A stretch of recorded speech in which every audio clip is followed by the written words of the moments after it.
Hello and welcome to Watkins, Glen International for round 3 of the WSPSC Championship. We have a pretty full show today with a lot of news and results and even a track guide that I put together in the Caterham SP300R. So let's get started right now with the results from the race at Suzuka, and then we'll move on to news. Coming up on your screen is the qualification table from Suzuka. Red X got the pole for SMS Racing, followed by his teammate Apophis. Interceptor VTEC in third, Sulks in fourth. Jet Pistol for Petroblast is in fifth, followed by his teammate Espen Gunderson, also for Petroblast, in sixth. Seventh is What Have I, eighth is Nuno Santos, ninth is Slimeu, 10th is Hannah Sweaterhour, 11th is Neville Wigbells, 12th is Ando for Team Thrustmaster, 13th is Will Fly for Tashimo, followed by his teammate Jesus. 15th is Mohammed Al Gururi. 16th is Thomas Sikora. 17th is Cosmin Marius Bilga. 18th is Benjamin Trader. 19th is Rashaz. 20th is Jadran Dimic. 21st is Dominic Schoenberner. 22nd is Patrick Kalinski, 23rd is Michael Plem, 24th is Dobrako Vukovic, and not qualifying for the race is Mush for SRT. You'll see the results on your screen now. Red X won the race for SMS, followed by his teammate Apophis. Jet Pistol managed to get on the podium for Petroblast Factory and also set the fastest lap. Of particular note, there are 4 retirements from the race: Thomas Sikora, Sulks, Dominic Schoenberner, and Hannah Sweaterhour. And 3 drivers did not start the race: Jesus, Dobrako, and Mush, who didn't qualify. And now we will see the current driver standings. Red X is leading the standings, and it's German drivers 1, 2, and 3, as Red X is followed by Apophis and Jet Pistol. There's a 3-way tie for 7th with Will Fly, Slimeu, and What Have I, with Will Fly being the current leader of the L4 RSs. And now you will see the team standings, which paint a very clear picture of what is happening so far this season, with SMS dominating the standings with 50 points, followed by Petroblast Factory with 33 points, and SRT with only 18 points. And now news, and not all of it is good. Patrick Kalinski has left the series, saying that he has gotten employment elsewhere. We reached out to him for an interview for some parting words, but he has not gotten back to us by the time of this recording. Mush said that he is also going to leave the series, saying that he did not have enough time to race. So that left a few drivers without teammates, and Ando and Michael Plem has teamed up for Thrustmaster Racing, which is good for them, and we hope that they will have good results in the future. Also in the news is the attrition rate from Suzuka, and we asked Hannah Sweaterhour about that specifically and if there would be any changes coming to WSPSC in the near future. So here's my interview with Hannes. Well, many people were worried before race, but if you take a look at the results, we had 6 retired drivers within 13 laps on Spa. In Suzuka, we had only 4 people not able to complete the race, including myself, plus 2 drivers complaining about strange car behavior. So yes, the track was bugged somehow, but in the end there was no difference to Spa at all. So in the future, if the track is not completely undrivable, we will do it. I think changes in schedule are worse, as most drivers do practicing long before qualifying starts. All their efforts would be destroyed if we change the track short-term, and don't forget about our not so experienced or new drivers. 2 or 3 days of qualifying without any further preparation wouldn't be enough for them. So I think changing tracks short-term because of minor bugs would be just unfair. We also asked if there were any new policies coming in the near future for WSPSC. I think there won't be any big changes in the near future. WSPSC organization will start FPS measurements in different weather conditions on future tracks soon. As soon as it's clear rain doesn't run slower than fog or heavy clouds, for example, there could be some changes, but it's too early to go into detail. There are also thoughts about introducing pit stops in some way, but that's only thoughts, so I don't think we will see anything of that in Season 2. Perhaps in Season 3, I don't know yet. but you can be sure to read about this when it's near final. This is the part of the show where we normally bring you the driver spotlight. Mohammed Al Ghuri is our driver spotlight this week. He hasn't gotten back to us by now, so I am going to move right along to the race weekend, and as soon as we have the driver spotlight, I will bring it to you inside of the interview clip show. So now we will move on to the race weekend and the track guide preview. This week's race will be Watkins Glen, which is an 11-turn, 5.5 kilometer road course located in upstate New York.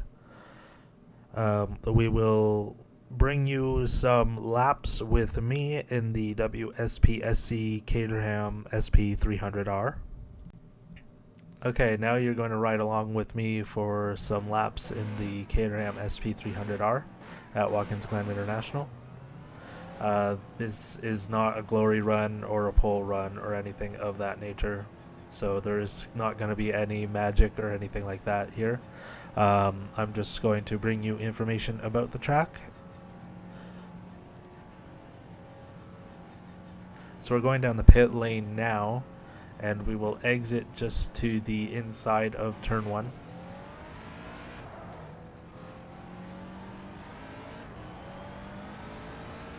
And now we're heading towards the S's. There are concrete patches on the track. You'll see them as dark gray sort of strips in the track. These are grip wherever they are.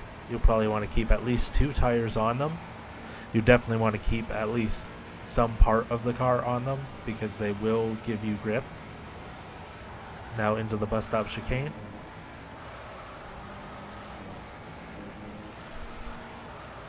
You'll see a lot of drivers enter kind of in the middle of this corner. What you want to do is when you exit the bus stop chicane, exit all the way to the grass and then pull down and tuck into the corner and then come all the way back out to the curb.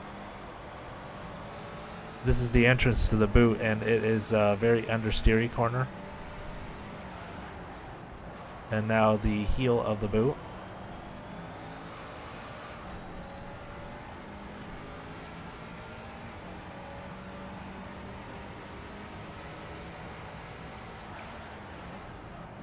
And the toe of the boot. You'll see me run wide here trying to get some heat in my tires.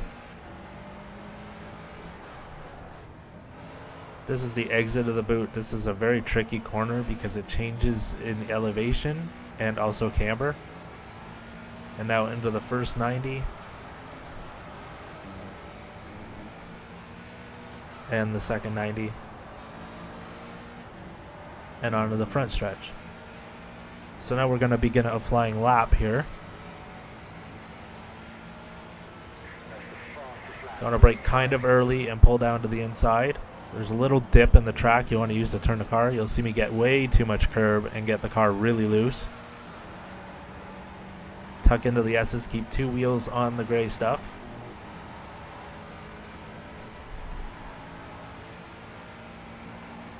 Down the back stretch, this is where all the drafting and a whole bunch of the passing will happen during the race. Into the inner loop, you'll see me take just a little bit of curb all the way out and then tuck into the corner. All the way down, all the way down, all the way down. The apex is right at the corner marker sign. Into the understeery entrance to the boot. Kind of ran a little wide. You can hit that curb, but you don't want to take too much of it. In this corner, you want to take kind of a middle lane through it and stay on the gray stuff. It will allow you to power through the corner.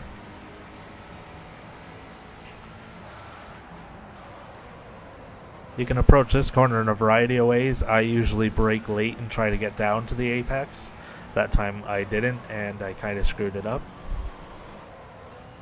You will see there what happens when you are off the gray stuff and you try to accelerate too fast. The rear will break loose and you will start to spin. That's another curb you can hit, but you shouldn't take too much of.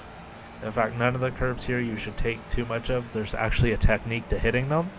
They are very large curbs, and they are kind of deceiving at first because you think they are flat, but they aren't flat. They're actually kind of fat. So you want to hit them straight on with your wheels. You never want to hit them while your wheel is turned, or else the car will bottom out and get all kind of wonky, and it will try to crash. And you don't want that, because these curbs will eat you up and spit you out, especially the curbs in turn 1.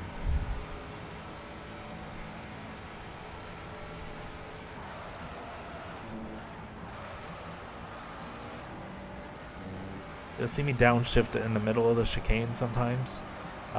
You don't have to, I don't think, in the light prototypes in the WSPSC.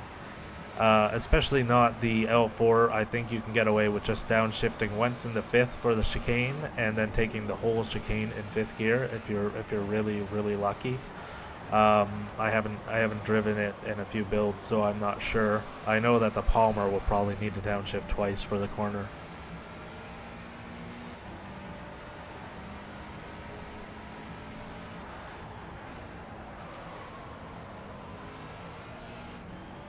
Another misconception is that American tracks are flat.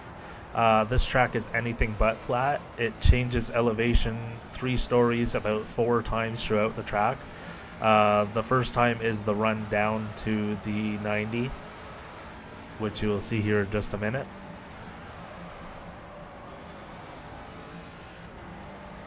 So you'll come out of the last corner and you're going uphill, and then it'll crest and you'll drop downhill into the 90.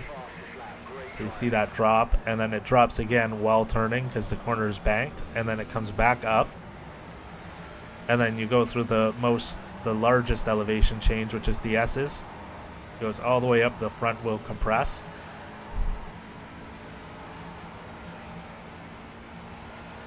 The backstretch is also on a grade. It's heading slightly uphill, and it crests almost exactly where the chicane starts.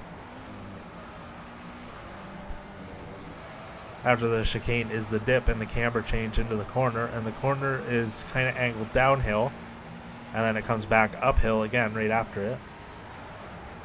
The entrance to the boot is also angled downhill. And then there's a steep grade coming into the heel of the boot, also known as the chute.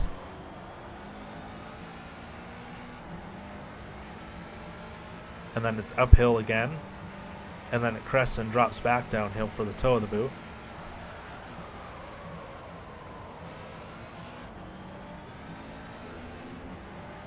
And then there's another little climb as you exit the boot and come on back to the short course.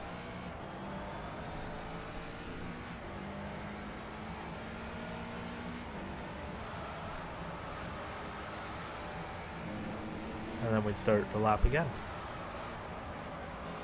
You see me understeer a lot through that corner. That was not intentional, and yet I think this might be my fastest lap, and it is. So that is some flying laps around Watkins Glen International. I hope this helps somebody, and I hope you all have a great race on Tuesday. My next show will probably not be until well after the next race. I will try to get a show out before Laguna Seca, so if you read the thread, you'll know why. I don't want to waste time explaining it to y'all.